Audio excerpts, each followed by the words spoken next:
Bwana Yesu apewe sifa. Kumradhi kidogo. Na fadhili zako zadumu milele na milele. Amina. Nitaimba sifa zako mbele ya watu wote. Nitaimba sifa zako mbele ya watu wote. Wema na fadhili zako zadumu milele na milele. Amina. Milele na milele. Amina. Bwana Yesu asifiwe. Bwana apewe sifa. Basi nimshukuru Mungu sana kwa wema na uaminifu wake, lakini nipende pia kumshukuru Mungu kwa wingi wa fadhili zake na matendo yake makuu ambayo ameendelea kututendea usiku na mchana. Lakini pia nipende kuwakaribisheni tena ninyi wote ambao Mungu amewajalia kuwepo jioni ya leo mahali hapa. Karibuni tuweze kuendelea na somo ambalo tulikuwa tumeanza nalo siku ile Jumapili. Na Jumapili niliendelea mahali ambapo mchungaji alikuwa ameishia katika kuzifundisha zile nguzo 5 za kanisa. Na nikaelezea nguzo ni nini, nikafafanua, nikasema kuna nguzo za majengo na zipo ni kwa sababu gani, lakini pia wako watu ambao wana sifa ya kuwa nguzo. Tukaangalia kwa mujibu wa Galatia sura ya 2 mstari wa 9 kwamba Petro, Yohana na Yakobo walikuwa na sifa ya kuwa ni nguzo kwenye kanisa la kwanza la mitume. Lakini at the same time wao Petro, Yohana na Yakobo na wale wengine 12 wanakuwa wana sifa ya kuwa ni msingi wetu sisi. Bwana apewe sifa. Wao ni msingi wa kwetu sisi kwenye imani tulionao. Anasema mmejengwa juu ya msingi wa mitume na manabii, na Yesu Kristo mwenyewe ni jiwe kuu la pembeni. Inaposema msingi wa mitume anamaanisha wale 12, na manabii anamaanisha kuanzia Malaki kurudi nyuma. Amaanisha manabii tulionao leo hii. Amaanisha hao manabii wanaojiita manabii leo hii, hata sijui ni manabii wa kitu gani. Bwana Yesu apewe sifa. Kwa hiyo kama tumejengwa juu ya msingi wa mitume na manabii, na Yesu Kristo mwenyewe ni jiwe kuu la pembeni, ndio maana tukajifunza Jumapili kwamba iko misingi au ziko nguzo ambazo zinalijenga kanisa tulilonalo leo hii. Bwana Yesu apewe sifa. Kwa hiyo katika nguzo hizo ambazo nilizianza siku ya Jumapili, nikasema nguzo ya kwanza kabisa ni fundisho la mitume. Na fundisho la mitume ni somo ambalo tutaendelea nalo kwa muda mrefu mno. Halina mwisho. Lina vipengele, linaenda vipengele vikiongezeka juu, vinapandana namna ile. Kunaanzia msingi. Msingi ndio kuzaliwa mara ya pili.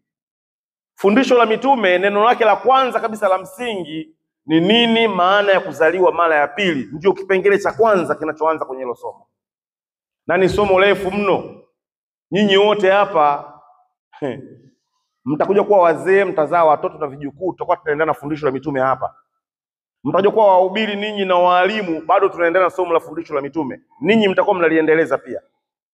Kwa nini? Kwa sababu tutakuwa tuna darasa lingine kwenye jengo letu jipya hilo tunapolimalizia. Gorofa ya pili patakuwa na ukumbi kwa ajili ya Wakristo wapya. Hatutakuwa tunawachanganya hapa. Wageni wote ambao wana muda mfupi kwenye wokovu waliozaliwa hivi karibuni watakwenda kuabudia kule siku ya Jumapili. Hapa tunabaki na wakongwe wa siku nyingi. Bwana asifiwe. Kwa hiyo kule atakayekuwa na wafundisha wale Wakristo wa kwanza ni wewe. Ndio maana tunataka ulielewe hili somo sasa hivi. Ukilielewa hili somo vizuri, mtakuwa mnapeana zamu kwamba bwana leo mama mchungaji anaenda kuwafundisha Wakristo wa kwanza, Wakristo wageni. Mnapeana hivyo Grace utaenda Jumapili inayofuata. Mnapangiana tena dada pale na kwenda Jumapili inayofuata. Kwa sababu ninyi tayari mnalijua hilo somo, kuzaliwa mara ya pili maana yake nini.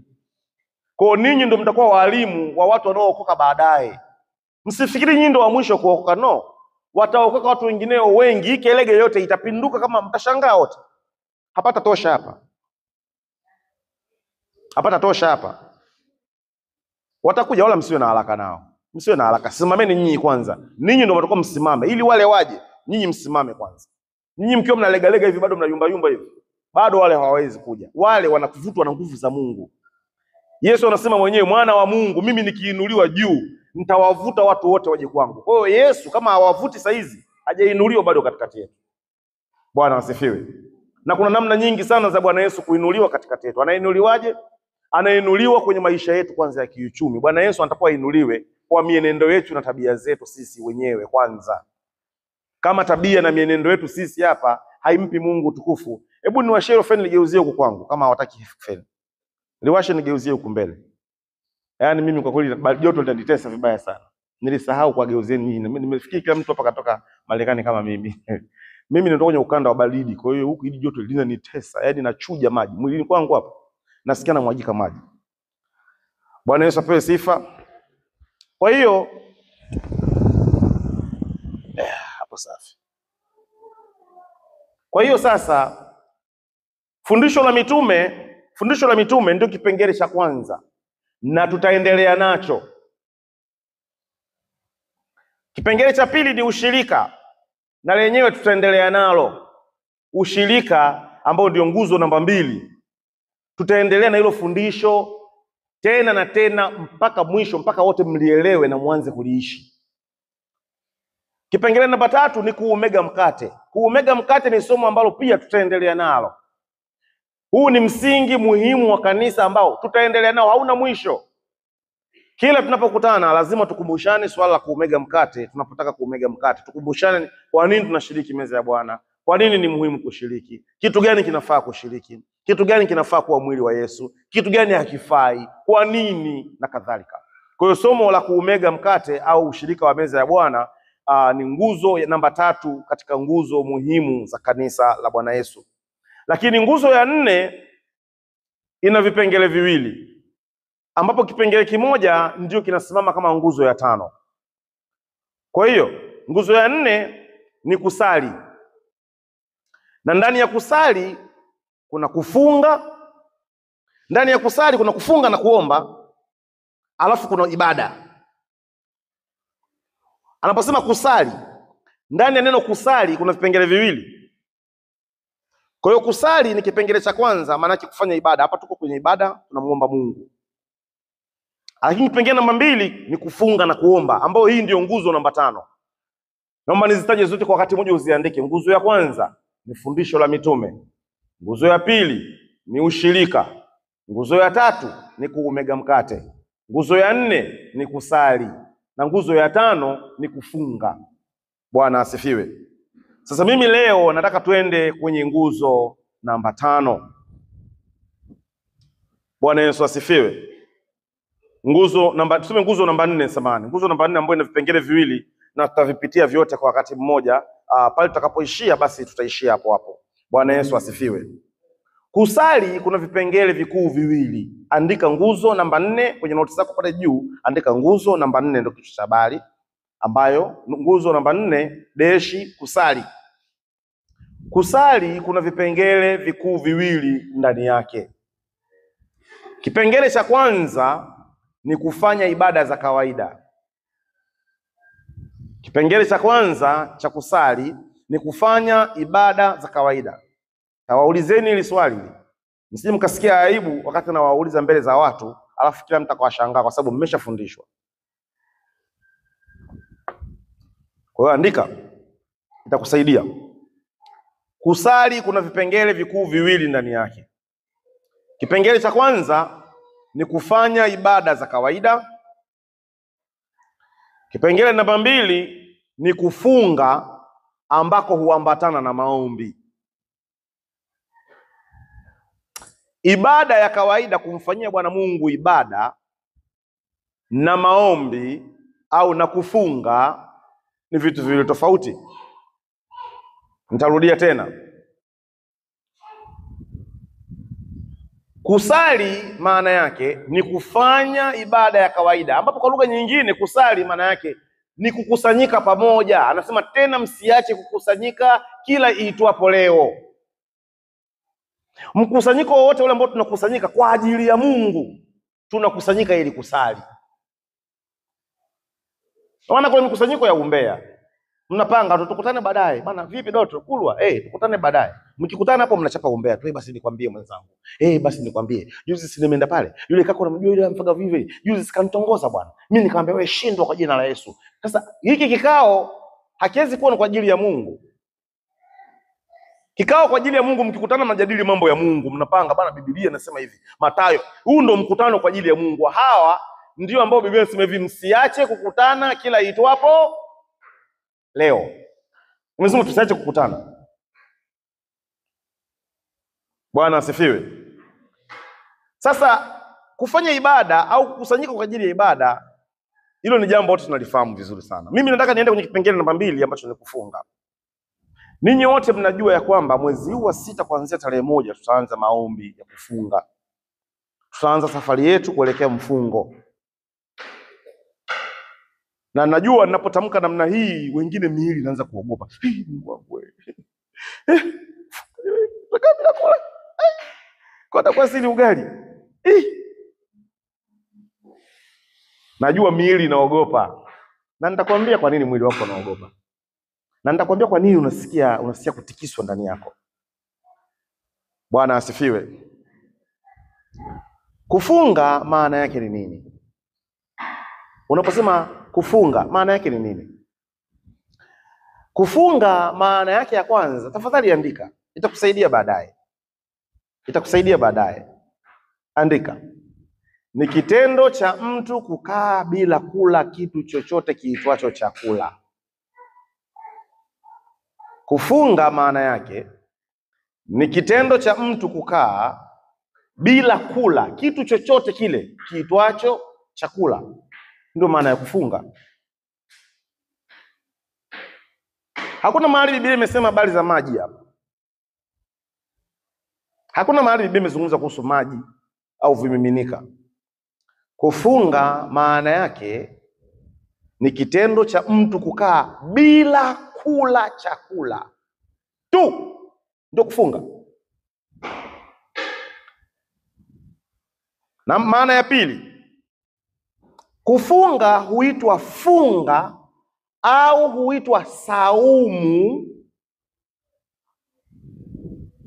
kukimzuia mtu kusitisha ulaji wa chakula pekee na sio maji. Kuna watu wanaodhania wakifunga hawatakiwi kunywa maji. Ukinywa maji umefungulia. Nikutoboe tu ile puto lako. Kwa taarifa yako tu. Ukifunga maji, ukifunga chakula, maji hayapiti hapa. Maji tunakunywa ukiwa umeshashiba. Wewe una njaa, unakunywa maji, yatapita wapi hayo maji? Kwa maji hapa hayapiti, unataka ulazimishe kuyanywa. Kwa nini kwamba usinywe maji? Muongo. Anakupotosha. Na mimi nitakusaidia leo, utaelewa tu kwa nini ni muongo.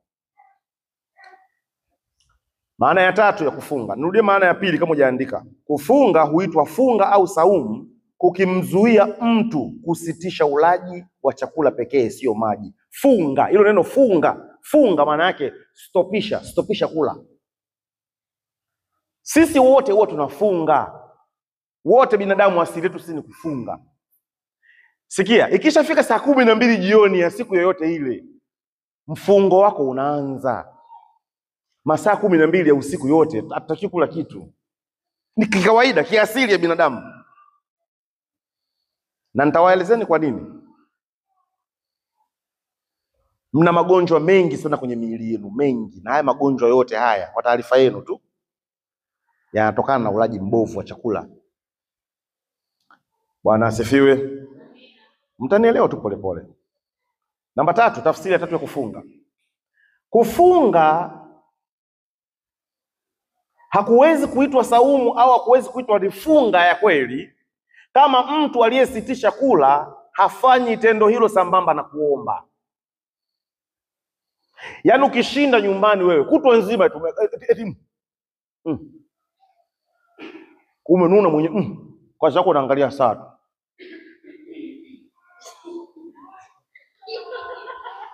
Unaangalia saa.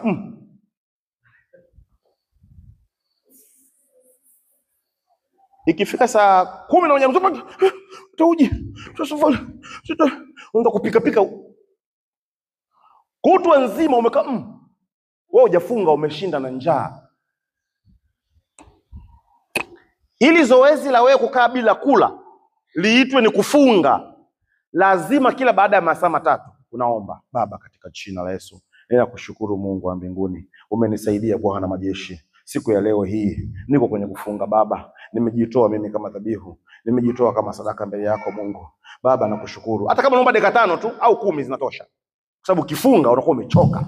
Lakini jitahidi kila baada ya masaa 3 unafanya nini? Wewe ndio unaitwa umefunga. Ukikaa bila kula kutwa nzima wewe umelala tu. Umejifunika mashuka unakoloma. Wewe umeshinda na njaa, haujafunga. Kwa sababu funga inaambatana na maombi. Maana ya 4.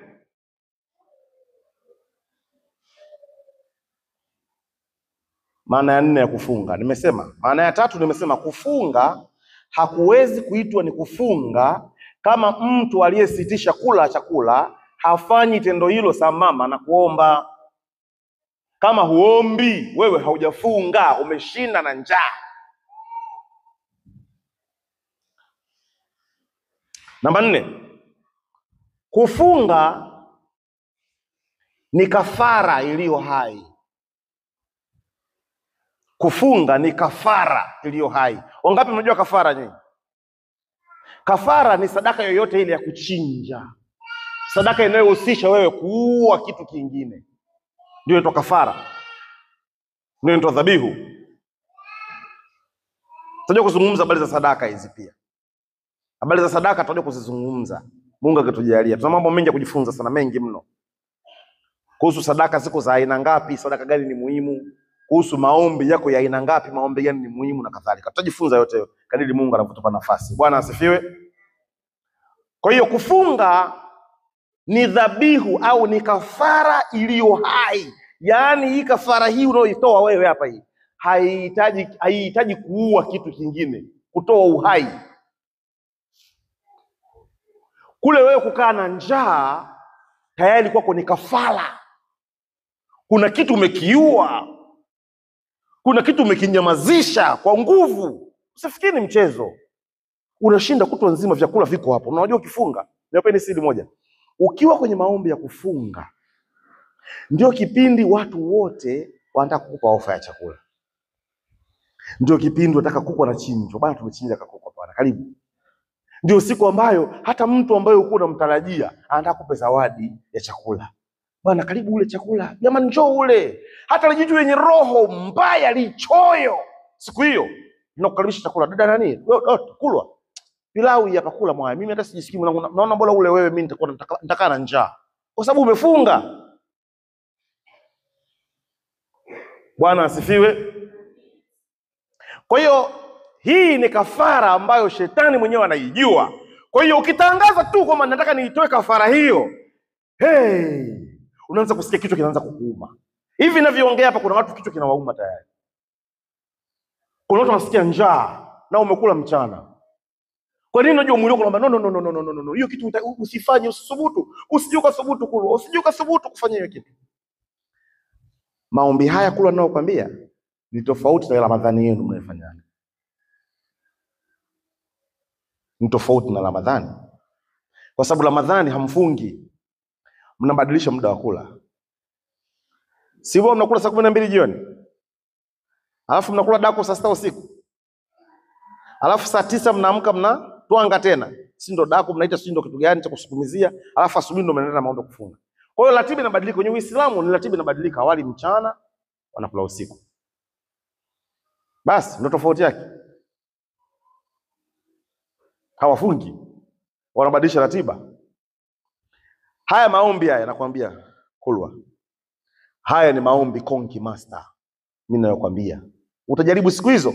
Wala sitaki kwenda siku nyingi. Siku ngapi? Basi. Alafu utaniambia huo moto wake. Siku 3 vibuyu vinapasuka ukiingia mahali. Walozi.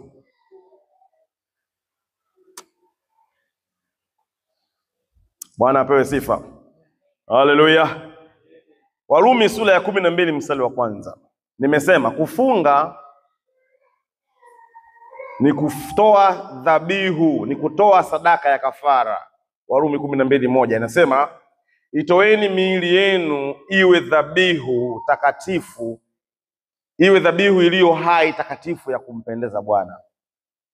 Miili yetu hii tukifunga tunaitoa kuwa sadaka ya kafara kwa ajili ya Mungu, lakini ni kafara iliyo hai. Itoeni dhabihu iliyo hai, ni dhabihu iliyo hai, sio dhabihu iliyokufa, sababu dhabihu huwa inahusisha kufa.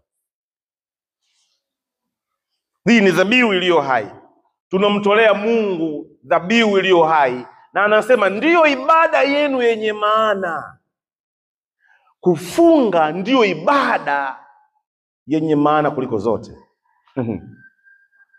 Bwana asifiwe. Maana ya 5,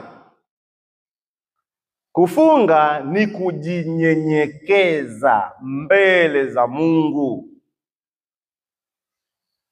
Kufunga ni sisi kujinyenyekeza mbele za Mungu. Neno kujinyenyekeza maana yake ni kuhambo. Kuhambo maana yake ni kujishusha kabisa mbele za Mungu. Yaani kujishusha, unaambia Mungu, naomba unisikie katika jambo langu hili. Kuna maombi ambayo Mungu hawezi kuyajibu mpaka mtu amechanganya maombi hayo na kufunga. Kuna vitu unaweza kuwa unaviomba kwenye maisha yako na Mungu havigusi wala hata viangalii wala shughulikia navyo. Anataka uchanganye kuomba kwako na kufunga. Kuna mambo tunaomba tu, Baba katika jina la Yesu, ninaomba Baba hiki 1 2 3, Baba naomba, amen amen, kesho kimetokea. Lakini kuna mambo lazima uingie kufunga. Kwa sababu ukiingia kufunga unamwambia Mungu, niko serious, ninamaanisha hiki Mungu, ninakitaka. Kufunga ni hatua nyingine ya kumwambia Baba, ninamaanisha ninapokuomba Mungu, ninamaanisha hiki kitu nikikiomba. Bwana asifiwe. Kwa sababu kuna mambo mengi sana unaweza kuyaomba kwa maneno tu, kama Baba katika jina la Yesu, unapiga miayo, naomba Mungu nisaidie Baba, hakuna kunywa chai kesho Baba katika jina la Yesu, amen. Lakini kuna mambo lazima uingie kwenye kufunga na kuomba ili Mungu aweze kusikia, ili Mungu aweze kutenda kile unachoomba. Si kila maombi Mungu huyajibu tukiwa tunaomba kiholela tu. Si kila maombi Mungu huyajibu tukiomba kiholela tu.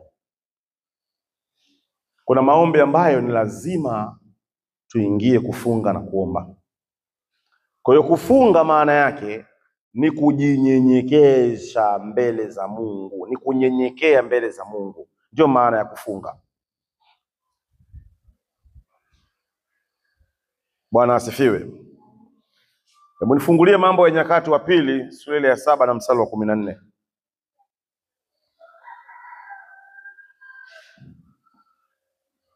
Mambo ya Nyakati wa Pili sura ya 7 na mstari wa 14. Naomba nisomee hapo kifika.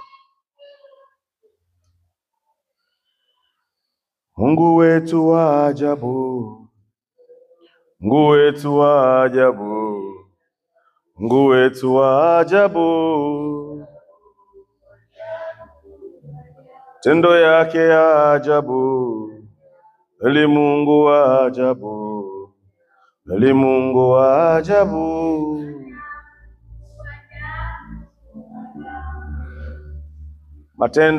Mambo ya Nyakati sura ya 2 mstari ni ule wa 7. Shinda mimi kusoma kwenye Biblia yangu hapa. Kwa naomba mtu alifika nisomee tafadhali.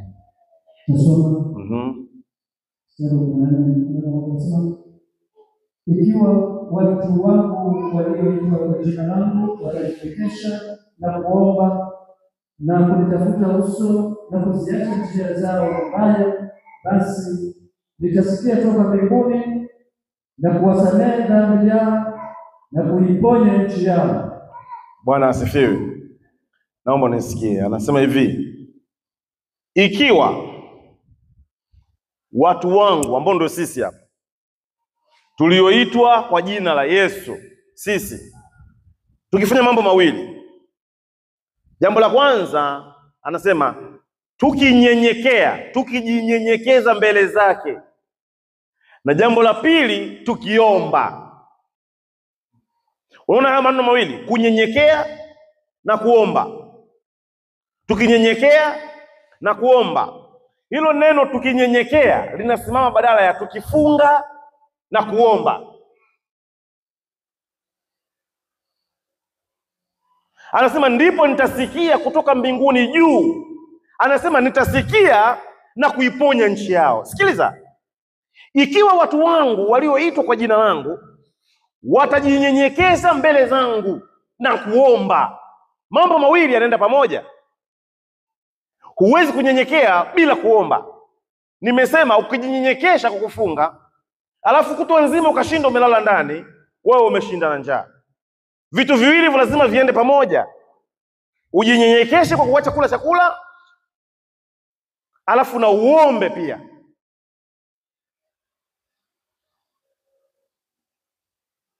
Bwana Yesu asifiwe. Kwa hiyo kufunga ni kujinyenyekeza mbele za Mungu. Naomba mnisikie vizuri wana wa Mungu.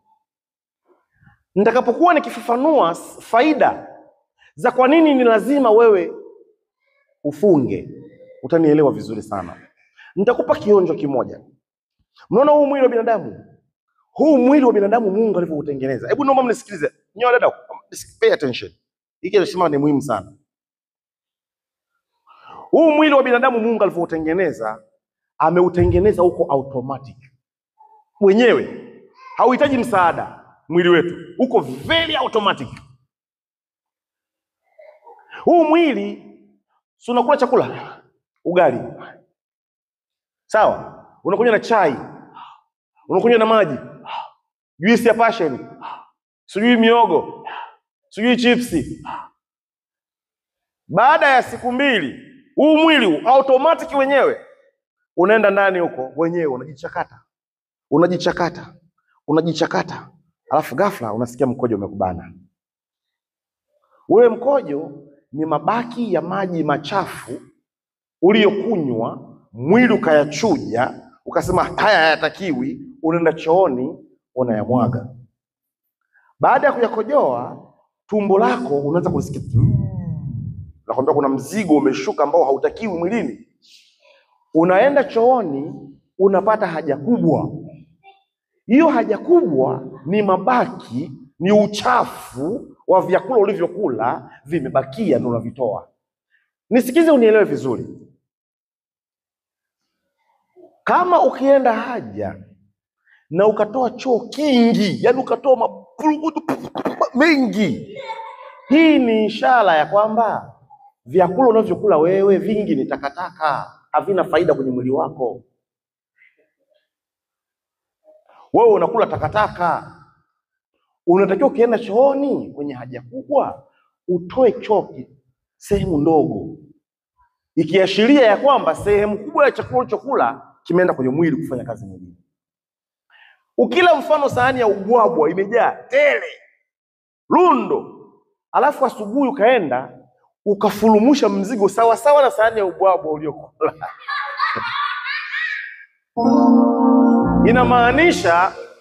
inamaanisha ya kwamba umekula takataka. Hakijafanya chakula chako chokule chote hicho, hakijafanya kazi mwilini. Mwili umekikataa, au unakitoa chooni. Naomba mnisikilize, pay attention, zingatia ninachokisema. Sizungumzi hivi kuwafurahisha. Vivyo hivyo na mwili wako. Unapoanza kutengeneza seli ambazo mwili hauzitaki. Nisikilize. Mwili wako unapoanza kuzalisha seli ambazo mwili hauzitaki, askari mwili walioko kwenye damu yako wanaitwa kwa Kiingereza, wanaitwa chembe hai nyeupe za damu na chembe hai nyekundu za damu.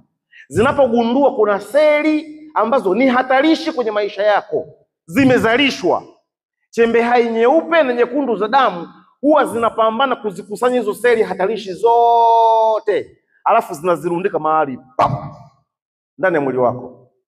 Inaweza kuwa hapa mahali pakawa ni shingoni, inaweza kuwa ni tumboni, inaweza kuwa ni kwenye kizazi chako, inaweza kuwa ni kwenye kiuno.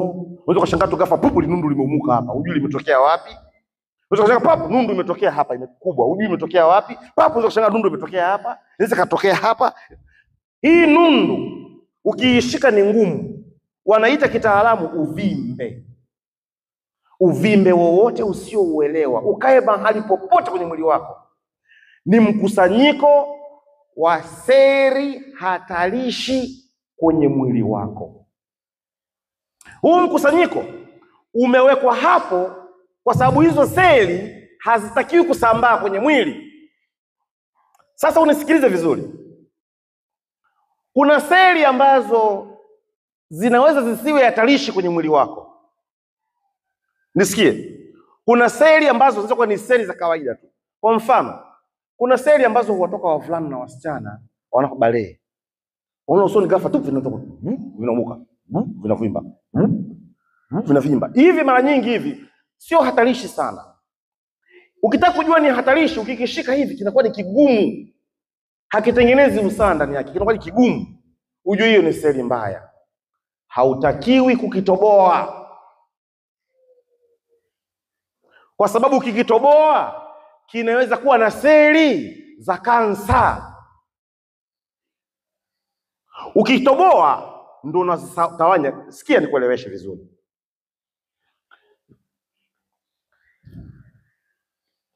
Ule uvimbe uwe mahali popote kwenye mwili wako, ile ni jela.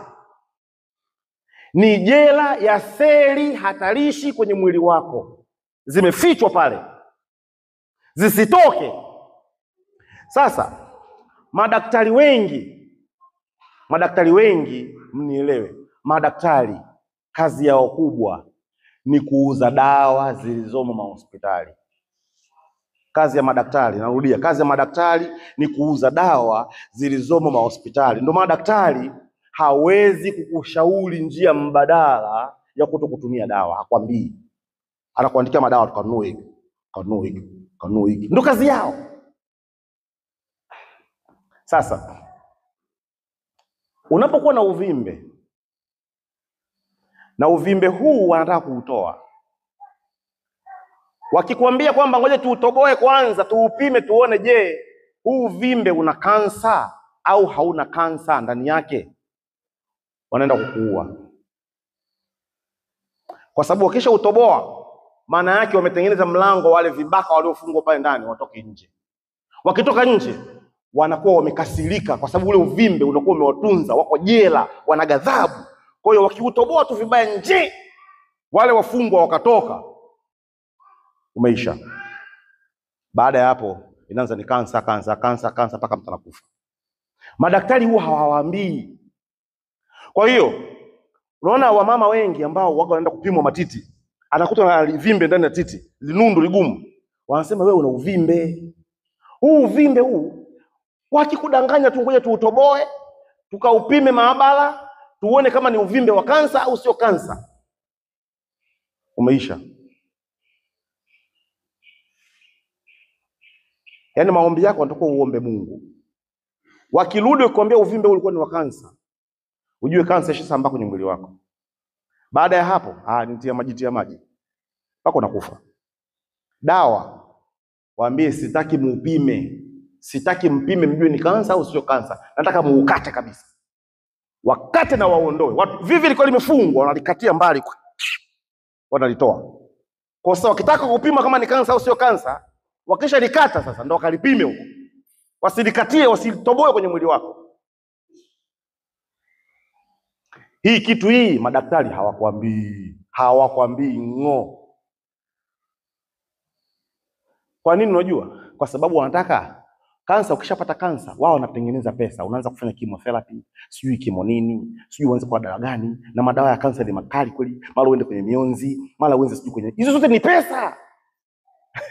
Hizo zote ni pesa wanatengeneza. They are making money. Ndio wanachokitaka wao. Sasa nisikilize. Maombi ya kufunga. Unapoingia maombi ya kufunga, chembe hai nyeupe na nyekundu za damu zinapozunguka kwenye mwili wako zikakosa chakula, zinarudi kwa wafungwa wao.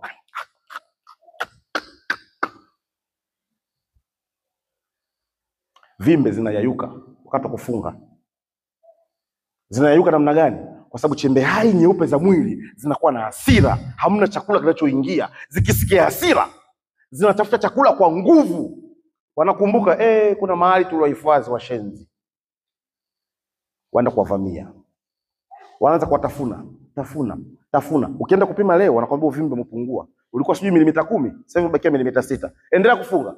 Wiki 2, wiki ya 3. Wakaenda kupima kwamba mbona uvimbe umebakia milimita 3? Unapungua, uvimbe wako umekwaje? Kwa sababu unaliwa na chembe hai nyeupe ambao ni askari mwili wako. Nisikie, uvimbe huwa unakuwa mkubwa kulingana na uzalishaji wa seli sumu kwenye mwili wako. Unaweza kuwa una mama alikuwa na litezi limemkaa hapo. Hili litezi ananiambia, Robert, wewe unaenda China ukanitafutie dawa. Nikamwambia unahitaji dawa ya nini? Nikamwambia hilo lidude limekaa hapo shingoni kwako ni kwa sababu hizo ni seli mfu zimehifadhiwa hapo, usilitoboe, usilikamue. Nifanyaje? Kwamba ingia kufunga. Wewe ingia mwambie kufunga. Sasa wengi wanafikiri ukiombea ingia kufunga anadhania akifunga leo, akiacha chakula leo kesho yuko fresh. Mwili wako una akiba ya chakula kingi. Kwa hiyo ukiingia kufunga maana yake unabidi ukisahau chakula kabisa. Na wakati umefunga kuna vitu unatakiwa ule au unywe. Mamboga majani ya mabichi, mamchicha, maspinach, majani haya, mampapai haya. Unayasaga majani ya mpapai haya, unayachanganya na matunda ya passion. Unayablend pamoja, unayachuja juisi yake kila asubuhi, piga glasi 2. Hakuna uvimbe. Juisi ya limao changanya na majani ya mpapai kila siku asubuhi, glasi 2, hakuna uvimbe. Kuisha kabisa. Bwana Yesu apewe sifa. Maombi ya kufunga ni dawa. Sio tu yanakusaidia kimwili, yanakusaidia pia kiroho. Ndio maana mwezi huu wa 6 tunaokwenda kupiga bumper to bumper, tutatoka kama dhahabu safi. Tutatoka kama dhahabu. Bwana Yesu asifiwe. Bwana apewe sifa. Kufunga nimesema ni kujinyenyekeza mbele za Mungu. Ikiwa watu wangu walioitwa kwa jina langu watajinyenyekeza na kuomba, maana yake watafunga na kuomba. Kujinyenyekeza ni kufunga. Nimesema kufunga ni hali ya mtu kujinyenyekeza mbele za Mungu. Tuangalie Zaburi ya 35 mstari wa 13. Zaburi 35:13. Chap chap, twende pale tusome chap chap kwa ajili ya wakati. Chap chap. Chup chup.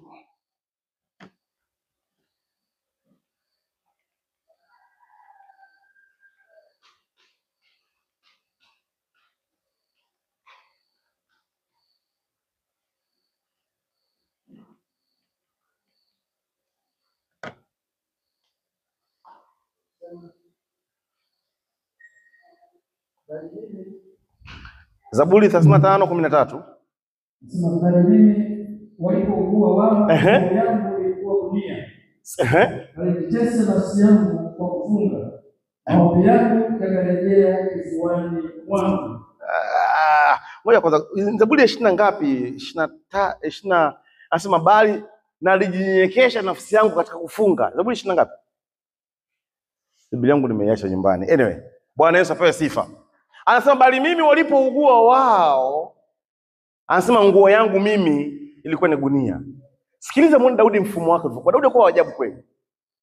Daudi wakati wa milipuko ya magonjwa, watu wanahangaika hospitali, anasema mimi nikaingia kufunga. This guy was wonderful. Kwa hiyo maombi ya kufunga ni tiba ya magonjwa. Tiba ya magonjwa. Ukimwi hauwezi kusimama kwenye fasting, kwenye kufunga na kuomba. Malaria haiwezi kusimama kwenye kufunga na kuomba. Haiwezi. Kwa nini? Kwa sababu vijidudu vya malaria kwenye mwili wako, ukiingia maombi ya kufunga kuanzia siku 3, vinaliwa na chembe hai mwili zako. Lakini magonjwa makubwa kama vimbe na mambo na vinginevyo huwa yanaanza kuliwa kuanzia wiki ya pili, ya tatu, yawe kuwa umeshafunga na kuomba, kitu ambacho watu wengi hawawezi. Magonjwa makubwa, ukimwi, kansa, vimbe. Nikamwambia huyu dada, nikamwambia unataka iishe hiyo? Ingia kufunga. Hakufunga siku ngapi? Kama unahesabu siku ngapi? Nikamwambia wewe ingia kufunga tu. Badilisha tu chakula. Achana na chakula. Ugali weka pembeni. Manyama, samaki weka pembeni. Badilisha mfumo, geuka ng'ombe. Geuka mbuzi. Geuka mbuzi, geuka ng'ombe, kula majani. Nunua blender nyumbani, uwe na blender. Mimi nina blender nimekuja nayo, nafikiri nitaleta kesho uje kusaga juisi kwa sababu unahitaji pia juisi kana nyumbani. Geuka ng'ombe, chukua mchicha. Ule mchicha ule ununua mchicha ule. Usiupike nyinyi. Nyie mjui mchicha haupikwi. Unapika wa nini? Alikwambia mchicha unapikwa nani? Mnajua kwa nini mchicha unatoa jikoni? Kuua vijidudu vinavyogandia kwenye majani. Mchicha haupikwi. Chemsha maji ya moto, yachemke kabisa kama maji ya ugali vile. Yaipue, weka pembeni. Chukua fungu la mchicha ile, unalitumbukiza ndani ya maji kuua vijidudu kwenye majani. Kazi ya jikoni, hatupiki mchicha. Tunaua vijidudu. Tumbukiza kwenye maji ya moto yale, hesabu tu 1, 2, 3, 4, 5, 6, 7, 8, 9, 10. Toa. Weka mezani, kata. Tia chumvi yako juu, katia kitunguu cha kutafunia cha kukwasukwasu, na msioshe vitunguu. Ule utomvu wa kitunguu ni dawa ya minyoo ya tumbo. Katia kitunguu juu kama kachumbari vile, weka kwenye sahani, anza kula. Mchicha hupikwi. Spinach hazipikwi. Na mama ukuta chemsha mchicha dakika 20 nzima tuku. Mchicha achemka jikoni. You guys mnaumwa kabisa nyie watu. Mchicha unatakiwa uliwe mbichi, uliwe usio unaweza kwasu. Mabamia haya unashtua tu kwenye jiko. Ukilitia jikoni ile bamia lile, unalishtua tu. Dakika 10 umeipua. Mnakula. Unatakiwa usikie ule ubichi. Kwa sababu ndani ya hii mimea hii Mungu ameweka dawa ya magonjwa mengi sana ya miili yetu sisi. Hivi niwaulize swali nyinyi. Swali jepesi tu. Nenda kamuuliza na daktari wako ukienda hospitali siku nyingine, sawa? Muulize daktari, hivi dokta, kwa nini ng'ombe, mbuzi, nguruwe na wanyama wengine wote hawaumwi malaria? Kamuulize. Muulize hilo swali, sawa? Usiache. Kwa sababu malaria ni ugonjwa wa binadamu. Nani kakwambia? Wanafikiri mboga hawanyonyi ng'ombe, mbuzi, nguruwe damu. Kama damu yao mbuzi wanaanza kuinyonya na kuinywa, kwa nini mbu hawawapi malaria ng'ombe? Wanakupa malaria wewe. Hujawahi kufikiria, si ndio? Ni kwa sababu ng'ombe anakula dawa. Mwili wa ng'ombe umejaa dawa, mwili wa mbuzi umejaa natural dawa kutoka kwenye majani wanayokula. Hakuna kingine. Sokwe, muulize daktari, sokwe. Mwambie daktari, hivi hawa Anopheles hawa wanaoambukiza mbu na malaria, wanaambukiza malaria hawa.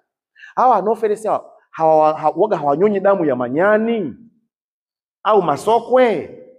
Je, kuna taarifa yoyote ile ya masokwe wamewahi kuumwa malaria? Muulizeni. Ni kwa sababu mfikirii. Kwa sababu sokwe hali ugali, sokwe hali pilau, sokwe hali madagaa tunakula sisi mara kwa mara. Sokwe maisha yake yote anakula matunda, majani, matunda, majani. Na maisha yake yanaenda. Ila wewe ukiambiwa leo hii tunakwenda mwezi mmoja, mwezi mzima tunakula matunda tu. Tunaanzia tarehe 1 ya mwezi wa 6. Ni matunda na mboga za majani. Matunda, mboga za majani. Uwezi kila siku jioni njoo hapa. Utakuta tumeandaa matunda hapa. Tutakuwa tunaandaa matunda Mungu kujalia na fedha. Kama kikapu chetu kitoka kinaanza kutosha. Kila siku jioni ukija hapa tujue ni wangapi watakuwa wanakuja. Jioni saa 12 ukija hapa, mama mchungaji atakuwa na kibarua cha kutuchemshia maji moto kule na mafungu angalau kila siku 10 ya mchicha. Kila mtu awe na fungu lake moja. Wala ambao wataweza kufunga siku 30.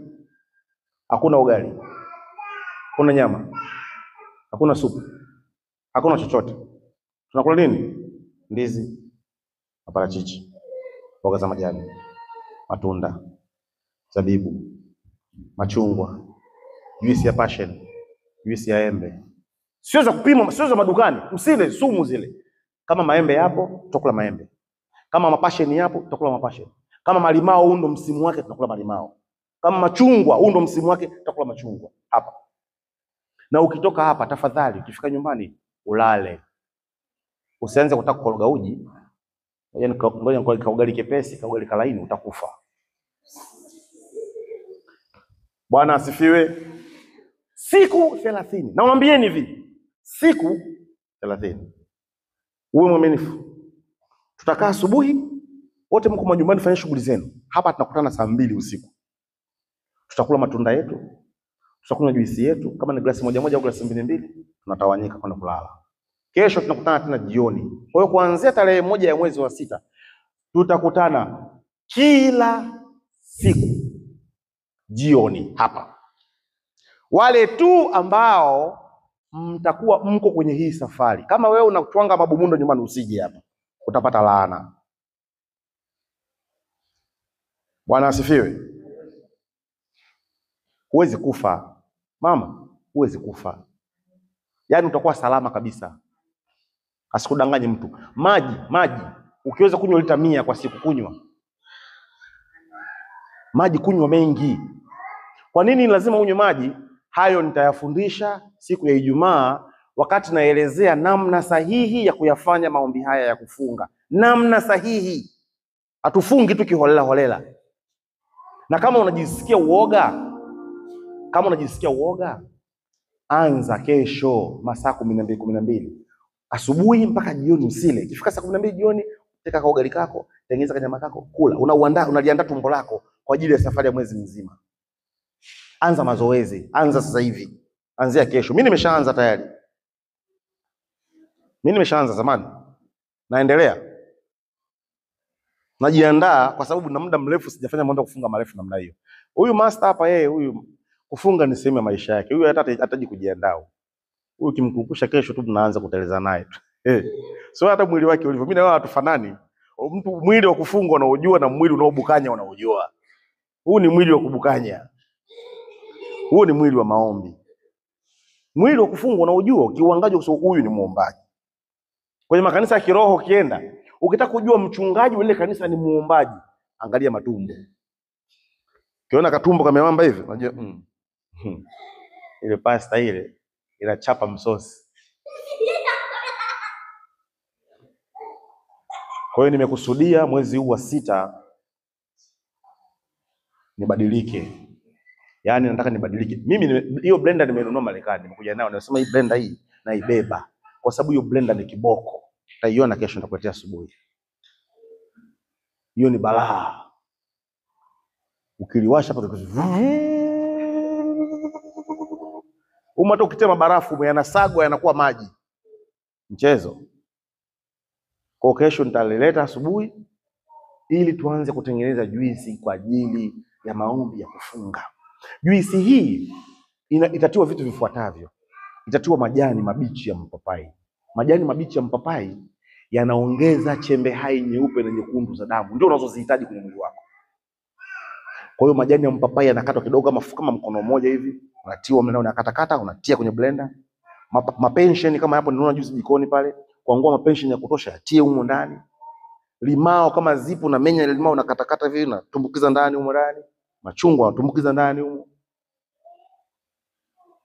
Chukua mboga za majani zingine, hata majani mabogo na chovya kwenye maji ya moto ili kuua vijidudu, kata unatia ndani ya blender. Mchicha kata tia ndani ya blender. Sijui na nini kile niambia unaweka zile kalanga nini? Zile uleka utengenezwa kusema kama tamu kweli. Tende, unatia tende ndani unaweka unasaga. Alafu unakunywa. Nakwambia hivi, mtakuwa mkitoka hapa mnasikia kushiba kabisa. Kwa sababu ni lishe tosha. Unakula kitu ambacho mwili wako unakitaka. Kuna tofauti ya kula vitu ambavyo mdomo wako unataka na kula vitu ambavyo mwili unataka. Ninyi wengi mnakula vyakula ambavyo mdomo unataka, si ndio kulwa? Unasema na hamna chips kweli yani. Na hamkula chips, na hamna pilau. Yaani na hamu na nyama ya mbuzi ya kuchoma. Ni mdomo wako na hamu, sio mwili. Mwili hautaki manyama, hautaki nyama, hautaki hivyo vitu. Ukila ule kidogo. Lakini mwezi wa 6 wote hatutagusa hizo kitu. Bwana asifiwe. Amen. Tuko pamoja? Wangapi mnasema nitasimama na Bwana mwezi wa 6? Nataka niwaone wangapi tunakwenda kutembea pamoja. Mungu wangu awabariki sana. Mtauona wema wa Mungu. Mimi nawaambieni mtauona wema wa Mungu. Ile wiki ya kwanza, tukimaliza wiki ya kwanza ile pap, wiki inayofuata ya pili, mkija hapa ndani, la.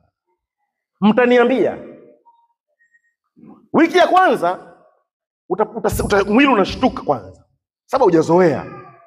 Utasikia kula ugali, wewe vitumbua, unajua sambusa, ungekula hiki, ungekula nyama, supu ya kuku, supu ya ng'ombe. Utasikia wiki ya kwanza. Wiki ya pili, kwa sababu huu mwili unashindana na roho yako. Roho yako inataka haya maombi, lakini mwili hautaki.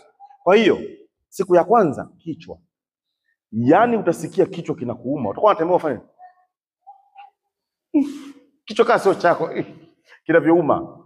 Hiyo wiki ya kwanza. Ukianza wiki ya pili, ushazoea. Unajiona kawaida tu. Kwanza Jumapili tukikutana hapa Jumapili kwanza tarehe 1 ile wiki ya pili, Jumapili ya kwanza ya maombi yetu ya kufunga, patawaka moto.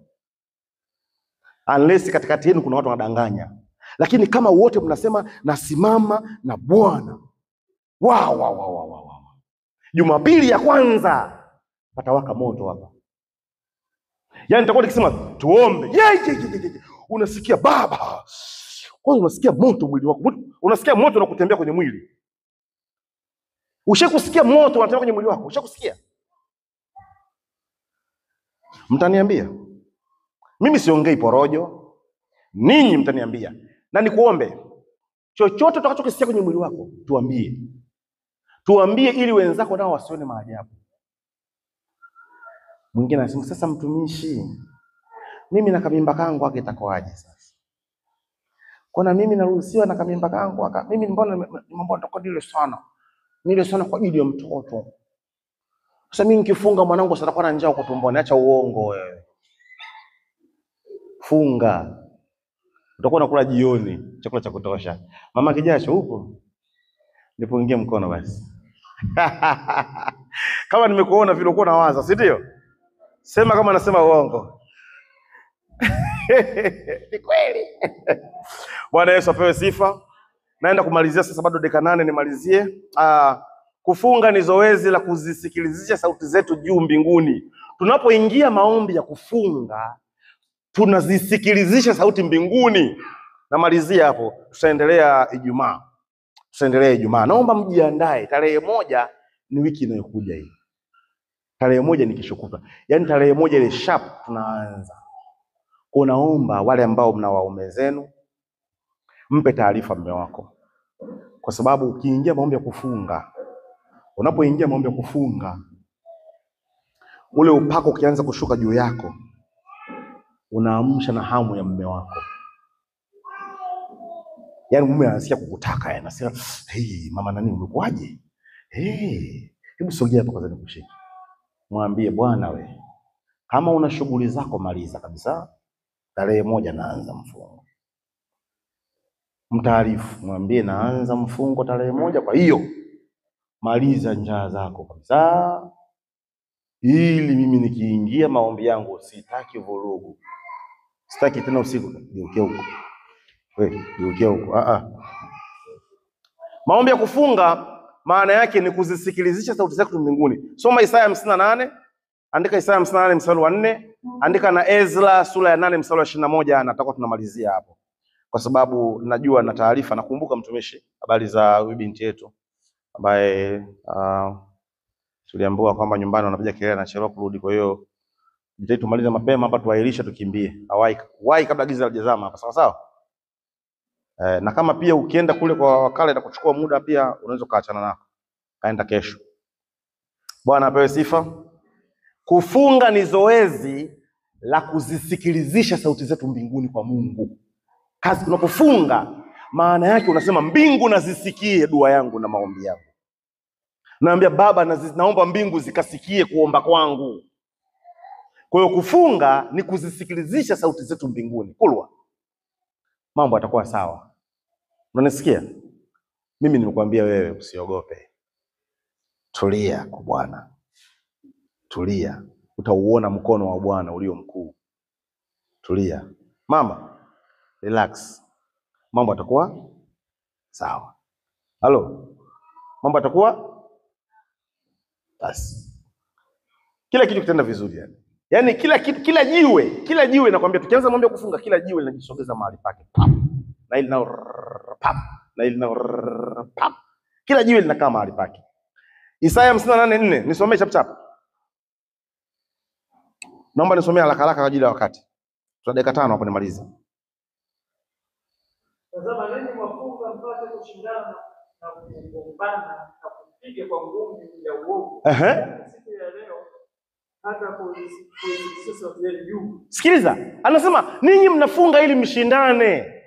Hamfungi ili kuzisikilizisha sauti zenu juu. Nia yenu ya kufunga sio nzuri, ndio maana mjibiwi maombi. Usifunge kushindana na mtu. Useme kwa sababu Grace kafunga siku 30 na mimi nafunga. Na ngoja nimuonyeshe Grace kwa mimi ni conky master. Ngoja nimuonyeshe Grace yule kimbele mbele sana yule. Ngoja na mimi nifunge 30 kavu. Huna utakachopata. Kwa sababu umefunga katika ujinga. Funga kwa lengo la kumwambia Mungu, nafunga ili usikie kuomba kwangu, ili usikie sauti yangu. Sifungi kushindana na mtu. Sifungi kumuonyesha mtu mwingine mimi ni bora kuliko yeye. Wachana na huo ujinga. Ukianza kuta mambo ya kushindana mbele za Mungu, unaenda kupambana na mtu fulani kwenye kundi la kanisa, yani wewe unaelekea kufeli. Unaenda kufeli kiroho. Kwa sababu Mungu hawataki wapumbavu wanaofanya vitu kushindana na wengine. Usishindane na mtu. Usishindane na mtu. Simama kama vile uko jangwani peke yako, hakuna mwingine pembeni yako kulia wala kushoto. Fanya kama uko wewe. Usifanye kwa ajili ya kuchuana na mtu mwingine. Utafeli. Upati thawabu yako. Kwa sababu ufanyi kwa ajili ya Bwana, unafanya kwa ajili ya kumkomoa prince. Kwamba sasa kwa sababu Robert ana sauti kubwa, nitamuonyesha mimi Jumapili. Nikifika mbele ili umshinde. Una utakachokipata kwa Bwana. Tulia. Nyenyekea mbele za Mungu. Fanya vitu kuwa halisi. Maana sisi tulivyo, sisi tuko halisi. Mimi siigizi, Peter haigizi. Tuko very natural. Bwana apewe sifa. Na nitakapokuwa nikifundisha kuhusu maombi hapa, na kitu kimoja ambacho nataka niwaelekeze kwenye kuomba. Kama tuloshika microphone, tuko watu zaidi ya 2. Alafu kuna kiongozi anayeongoza hayo maombi. Labda mchungaji ndio yuko hapa, anaongoza maombi. Na sisi wengine tuko watu 4 5 huko ambao tumeshika microphone. Usisogeze mic na mkaribu na mdomo, iweke karibu, weke mbali kidogo. Ili sauti iliyo juu ibakie ya mchungaji. Bwana asifiwe. Mnanielewa wana wa Mungu? Kwa sababu ukiweka sauti karibu na ndovi, sauti inakuwa kubwa, sawa? Lakini ikikaa mbali hapa, simasikia? Sauti yangu inasikika bado Haleluya. Haleluya.